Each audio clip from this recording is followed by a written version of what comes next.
Let's review this video starting over as a day trader in 2024. If I could start over as a day trader, I'd do a lot of things differently. Please pay attention. Point number one, get funded. You have the chance to get a $100,000 account with a little capital if you know what you're doing. I agree with this because this is the route I decided to take to earn my 150K funded account with Top Step. I started paper trading, practiced my strategy, then tried to get a funded account. Failed 22 times before I passed, but it was worth it because it taught me discipline and risk management. It would not have happened in a way if I was just on my own. And if you want to try trading with Top Step as well, I'll put a link in the description. Number two is I would actually go to seminars, swap notes with somebody else, see how they were learning trading. This doesn't make sense to me because if you're just starting out, how can you afford a ticket to a seminar, let alone pay for hotels and flights? So for most people, this is definitely not an option. What I did and what I recommend is read books.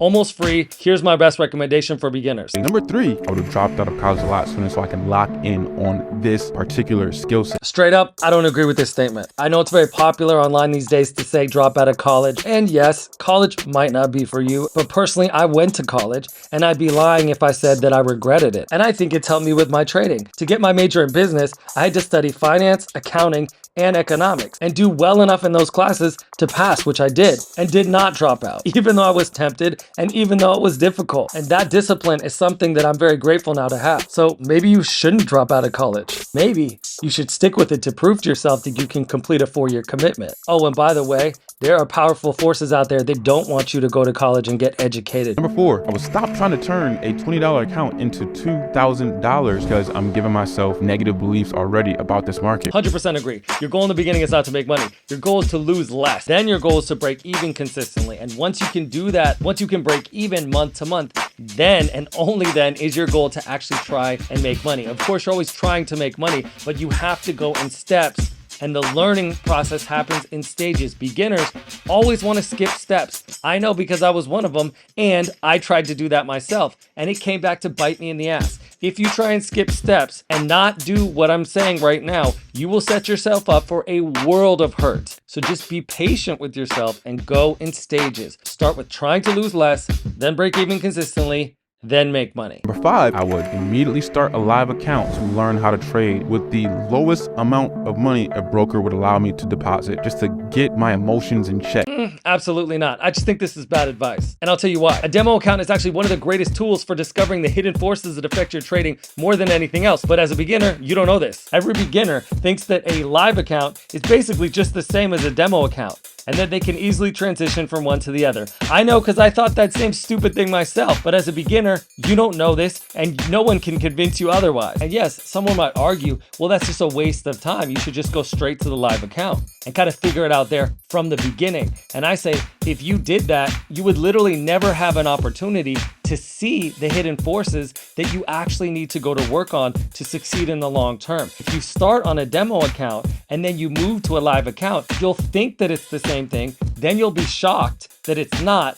And that will be the most powerful experience that you can have because it will reveal then invaluable information showing you the skills that you need to go to work on now in your psychology. If you just went to a live account, think about it. You never have the opportunity to make that discovery. Number six, I would just track my trades so I can know every single intricate detail. 100% agree. This is probably the #1 biggest mistake beginners make. I journal every trade and screen record every session, always have and still do to this day.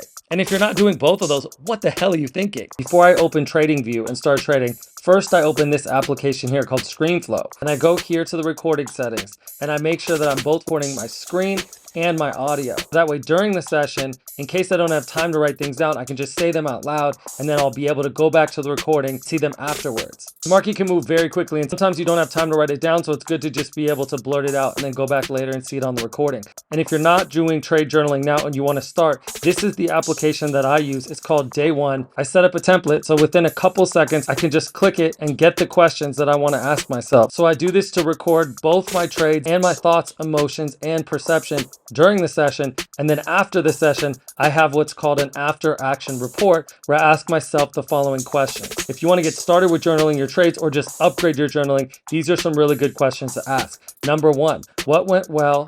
Even if you had a red day, look at something you did well. There's always something. Even if you have to really force yourself to find something, it's worth doing and starting from that point, because that way you're not going into your review beating yourself up.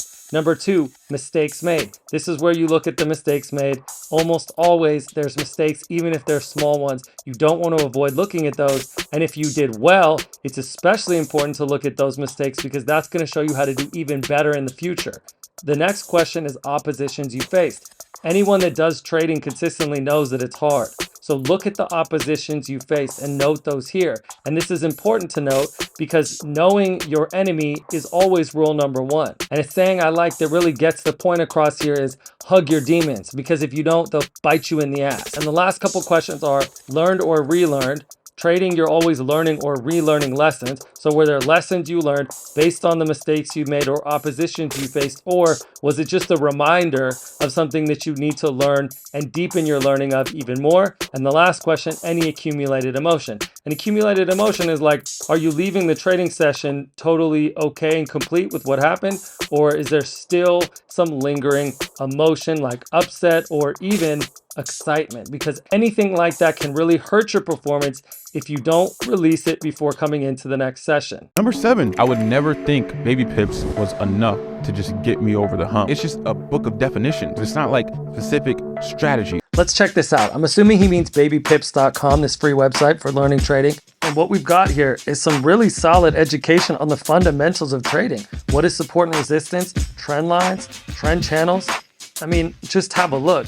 Simple diagrams and clear explanations of how to do basic analysis, which is absolutely required learning for beginner traders. Just this guide on support and resistance could be incredibly valuable. And if you wanted to trade support and resistance, here's a guide on exactly how to do that. For example, instead of just buying right off the bat, wait for a bounce off support before entering. That's good advice for what they're calling a bounce. And what about a break? If the trend line breaks and support becomes resistance.